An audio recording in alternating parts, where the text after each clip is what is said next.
প্রার্থী সদরে আব্বা ডাইকা চলতে চায়।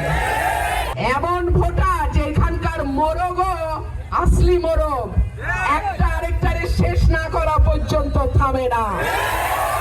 ব্রাহ্মণবাড়িয়ার গ্যাস আগে ব্রাহ্মণবাড়িয়ার মানুষ পাবে, তারপরে কোথাও যাবে। আর যদি আমাদের সরাইল আশুগঞ্জের মানুষের ন্যায্য দাবি কোন সরকার না মানে, যেহেতু আমার কোন দল নাই, হাইকমান্ড নাই, হাইকমান্ডের পা চাটার ব্যাপার নাই, আমার নেতা কর্মী ভাই পরিবার নিয়ে আশুগঞ্জের ব্রিজের সামনে ভৈরবে বৈশা পড়বে। সুতরাং সরকারে যেই আসুক, ইনশাল্লাহ ব্রাহ্মণবাড়িয়া 2 কে গই নাই তাকে রাজ্য পরিচালনা করতে হবে। ব্রাহ্মণবাড়িয়া 2 অনেক সময় দেখা গেছে অবহেলিত, সদরের দিকে তাকায়া তাকায়া তাদের দিন চলে।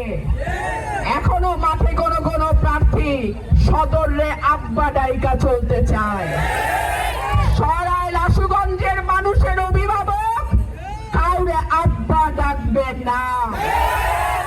সরাইল আশুগঞ্জের মানুষের অভিভাবক হবে সৎ, সাহসী, সত্যবাদী, অন্যায়ের বিপক্ষে যে লড়াই করে সেই রকম মানুষ হবে সরাইল আশুগঞ্জের মানুষের অভিভাবক।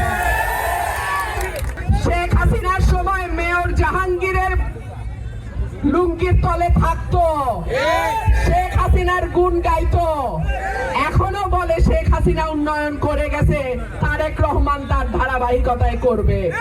এইরকম মানুষরেও তো নমিনেশন দিতে হয়। আফসোস লাগে এত বড় দল প্রার্থী খুঁজে পাইল না। যাই হোক, দল গোলামি করতে পারে, সরাইল আশুগঞ্জের ভোটার গোলামি করে না।